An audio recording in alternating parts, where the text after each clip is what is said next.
Welcome to my channel. तो इस video में हम देखेंगे चेन्नई जोन का पीसीएम में कितना कट ऑफ जा सकता है। मैंने दो साइट से डाटा कलेक्ट किया है। रैंक मित्रा से भी मैंने डाटा कलेक्ट किया है और रैंक गुरु से डाटा मैंने कलेक्ट किया है। इसमें एंट्री देख लीजिए 8217 है, इसमें 4654 है। इसके हिसाब से मैंने दो चार्ट बनाया है अलग अलग से, जिसमें मैंने चेन्नई जोन में पीसीएम को अलग किया है और एक में भी चेन्नई जोन ने पीसीएम को अलग किया है करके मैंने दो एक्सेल सीट बनाई है। मैं आपको दिखाऊंगा। पहले देख लेते हैं। टोटल वैकेंसी है 71, उसमें से यूआर की 35 है, ओबीसी की 13 है, एससी की 10 है, एसटी की 5 है और ईडब्ल्यूएस की 8 है।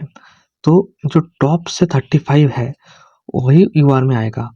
ठीक है, उसके बाद जो कैटेगरी में फिर उसके बाद जो 13 ओबीसी होगा फिर वो ओबीसी में आएगा। फिर उसमें यूआर का 35 के बाद जो टॉप 10 एससी होगा वो इसमें आएगा।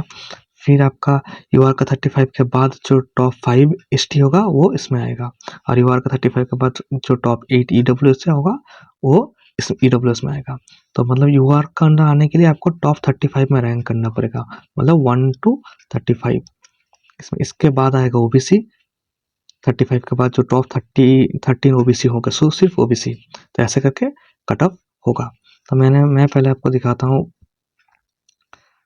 आप देख सकते हैं ये रैंक मित्रा का डाटा है। यहाँ पर मैंने जोन चेन्नई कर लिया था, सब चेन्नई जोन को अलग कर लिया था। फिर उस जोन में मैंने स्टीम को अलग कर लिया था, मतलब जो बोथ है, मतलब जो बोथ एप्लीकेबल है, मतलब कोई आईटीआई का ट्रेड भी है उसके साथ पीसीएम भी है और सिर्फ जो पीसीएम ओनली है उसको सब अलग करके मैंने कर दिया है। तो आप देख सकते हैं टोटल लगभग आपका यहाँ पर देख सकते हैं 8219 है और ऊपर दो ये ब्लॉक भर्ती है, इसके लिए मैंने दो माइनस कर दिया तो 8217। तो आप यहाँ पर देख सकते हैं ऐसे करके है। और मैंने जो नॉर्मलाइज है वो भी मैंने अप से डाउन, मतलब डिक्रीजिंग ऑर्डर में सजा लिया है। मतलब लार्जर है ऊपर और धीरे धीरे कम हो रहा है, तो आप देख ही सकते होंगे। ठीक है, और मैंने और एक सीट बनाया है, वो है रैंक गुरु जी का।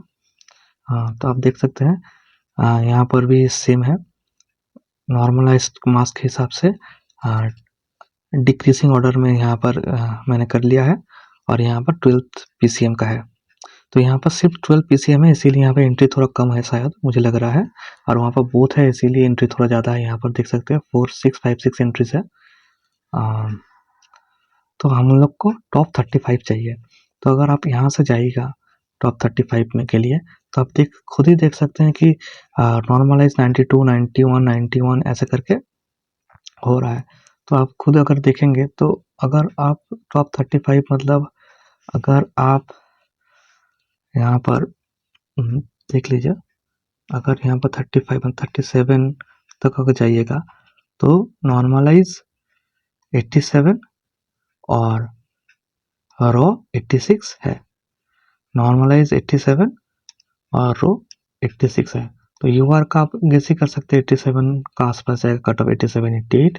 और रो जिसका होना चाहिए 86 से 87 के बीच। परसेंटाइल स्कोर होना चाहिए 98.7 के आसपास, ये रैंक गुरुजी के हिसाब से। और एक बार हम लोग देख लेते हैं रैंक मित्रा में। तो अगर रैंक मित्रा में आप टॉप 25 में अगर जाइएगा, यहाँ पर बोथ है इसीलिए थोड़ा यहाँ पर नॉर्मलाइज और रॉ मार्क्स भी थोड़ा ज़्यादा है, क्योंकि वहाँ पर पीसीएम अकेला था, यहाँ पर पीसीएम के छोड़कर बोथ भी है, मतलब जिसका आईटीआई ट्रेड भी है। तो मुझे जितना लगता है कि जिसका बोथ है, मतलब आईटीआई भी है और पीसीएम भी है, ज़्यादा तक एस्पिरेंट्स एसएनटी के ऑप्शन, मैंने सिग्नल इलेक्ट्रॉनिक कम्युनिकेशन का ऑप्शन ही चूज़ करता है। तो शायद वो लोग इसमें ही जाएगा, पीसीएम में ही जाएगा। तो यहाँ पर वेल्डर टेक्नीशियन इन लोग का अच्छा होगा, वहाँ पर उन लोग का वैकेंसी खाली हो जाएगा। तो अब यहाँ पे देखते हैं जो टॉप रैंकर है वो बोथ है, इलेक्ट्रिकल है और पीसीएम भी है। तो शायद वो पीसीएम ही लेगा, इलेक्ट्रिकल शायद ना ले तो इलेक्ट्रिकल का अच्छा हो जाएगा फिर। तो जैसे जो भी हो। और वो फिर रेल ऐसा भी कर सकता है कि पीसीएम को पीसीएम में ही रख दिया, मतलब जिसका बोथ है वो लोग को पीसीएम में नहीं घुसाया ताकि पीसीएम लोग को ज़्यादा चांस मिले। ऐसा भी रेल कर सकता है, वो हम लोग को नहीं पता वो रेल कैसे बनाएगा। तो फिर आप यहाँ पर देख सकते हैं, अगर यहाँ पर हम टॉप 35 में जाएंगे तो यहाँ पर आप देख सकते हैं कि लगभग नॉर्मलाइज्ड 91 है और रॉ 87 है। ठीक है, तो रॉ जो 86 87 के बीच जिस लोग का आ रहा है चेन्नई में, वो लोग का होप है कि हो सकता है, और नॉर्मलाइज में आपको 90 के ऊपर रहना ही पड़ेगा। यहाँ पर बोथ है और उसमें सिर्फ पीसीएम था, तो समझ ले, यहाँ पर बोथ है इसीलिए थोड़ा कट ऑफ बढ़ गया, और यहाँ पर सिर्फ पीसीएम था।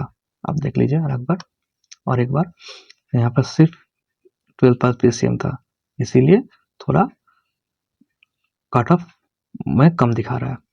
तो हम लोग ऐसा गेस कर सकते हैं कि यहाँ पर ऐसा हो सकता है कि यूआर का कट ऑफ एक तो होगा रॉ के बेस से और एक होगा नॉर्मलाइज में। तो रैंक में इतना डाटा इसीलिए है क्योंकि वहाँ पर पीसीएम है प्लस आईटीआई का ट्रेड भी है जिसका बोथ है, और यहाँ पर सिर्फ पीसीएम दिखा रहा है। ठीक है ना, इसीलिए एंट्री भी थोड़ा ज़्यादा है और मार्क्स भी थोड़ा ज़्यादा है, आईटीआई का ट्रेड भी घुस रहा है। तो यहाँ पर हम लोग अगर करेंगे तो रॉ मार्क्स में कितना हो रहा है, मतलब 86 89 और रॉ आना चाहिए, और नॉर्मलाइज में जिसका लगभग 90 91 आ रहा है उन लोग का आराम से चांस है यूआर में। ओबीसी में थोड़ा कम जाएगा पर ज़्यादा नहीं कमेगा क्योंकि वैकेंसी जस्ट 13 है, तो यहाँ पर ओबीसी में लगभग हो सकता है 84 से 86 7, और नॉर्मलाइज में हो सकता है कि जाए 87 से 90 के बीच। फिर एससी में तो 10 है तो ज़्यादा नहीं हो, कम होगा 82 से 85 हो सकता है, 84 हो सकता है, और यहाँ पर नॉर्मलाइज में 85 से 87। एसटी में जस्ट 5 सीट है, मतलब उसके बाद जो 5 जन है उसी को मिलेगा, तो ऐसा भी हो सकता है कि 80 से जस्ट 82 तक जाए, और यहाँ पर नॉर्मलाइज में आपका 83 से 85। ये सब अनुमान है, आपने देख ही लिया सारा डाटा, तो उसके हिसाब से आपको पता ही है जो टॉप 35 होगा उसको ही मिलेगा, फिर उसके बाद टॉप जो 13 ओबीसी होगा उसको ही मिलेगा, तो बहुत कठिन है कहना। और ईडब्ल्यूएस का फॉर्म फिलअप थोड़ा कम हुआ है, तो इसमें ऐसा हो सकता है कि ईडब्ल्यूएस में 79 से 83-4 का बीच हो सकता है, और नॉर्मलाइज में आप 81 से 85 के बीच पकड़ लीजिए। ये सब अनुमान है, मैंने आपको डाटा दिखा दिया है, इसके हिसाब से ही होगा।